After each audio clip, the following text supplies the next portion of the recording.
I'm a teacher in training, and in less than a year, I'll be student teaching in a junior high or high school. Though I'm more than a quarter century old, I've already been told by various students, friends, and bartenders that I look 15. Now my dentist is telling me that I have to get braces, which will only make things worse.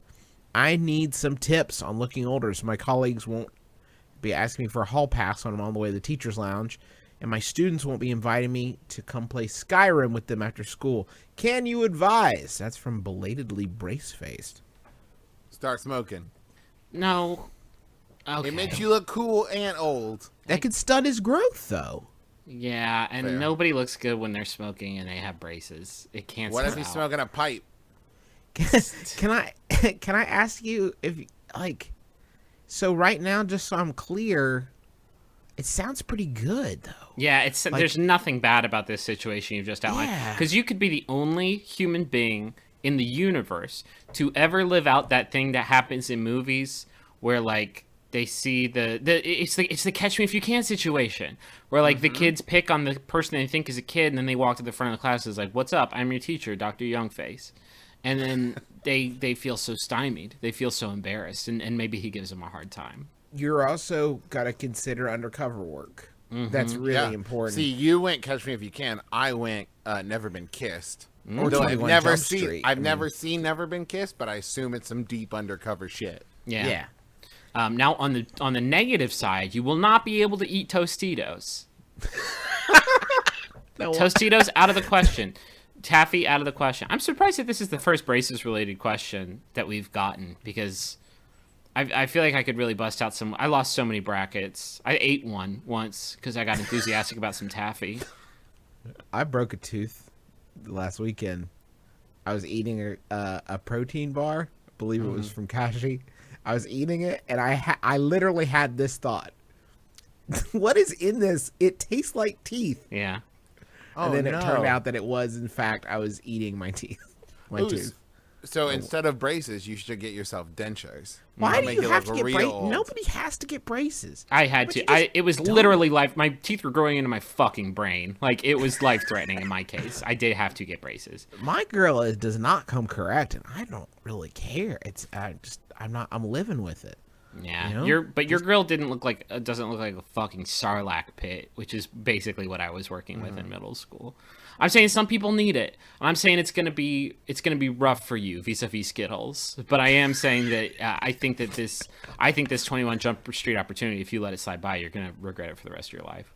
And I'll also say this, because I have lots of friends that look much younger than they are, and like right now that sucks, but when you're like 60 and you look like you're like 42, it's gonna be a blessing. Yeah, because then you'll be able to hook up with all the 42-year-olds you want. Right? Any other advantages to being one of the students? You could blow off class sometimes, by which I mean don't teach it, just sit in a chair and wait for the real teacher to show up. And then like halfway through, oh my God, okay. So first day of class, you go in, you grab a chair, you don't address, and then you're like, after a couple minutes, like, where is this teacher going, man? It's like he had this whole class planned, and we had 50 minutes, and we've already waited 8 minutes. So even if he showed up now, and one of the other students would be like, yeah, 42 minutes left. And he would like, then you stand up and like, that's your first lesson. Welcome to high school subtraction. Welcome to High school subtraction 101 with me, Professor Youngface. You are all clearly remedial. Welcome to remedial subtraction. Listen, I got addition down, no problem. Subtraction though, it's like, where are they going? And that's when you have like a oh captain my captain moment and say like, just add negative numbers, and they're like, oh, I understand subtraction, and then they can become cashiers. Oh man, do you think that new teachers, whenever like a new teacher starts like their first day at a school, they try to like break the world record for desk standing students? Like, I bet I can do this shit. I bet I can do this shit by third period. These kids are gonna be on their desks swearing blood oaths to me. They probably keep a pretty close eye on that sort of thing in the Yeah. administration now. Do you Like, think he that looks- after that movie came out, though, that they had to start like purchasing desks based on their standability? Oh, because you don't want to have like shoddy, like unbalanced desks, and it's like, oh, let's Okay. never see Oh, Dead fuck, Poet Captain Society. Fuck! Shit! And then he's just holding on to the ceiling fan spinning around. If that scene ended with one of the kids standing on his desk and the desk just falling to splinters, it would be the best scene ever. Oh, Captain! Ah! I always thought Cuss to the janitor going, I was going to tighten the seats tomorrow. Damn it. I always thought that movie. It's a great movie, but it desperately needed more nut shots.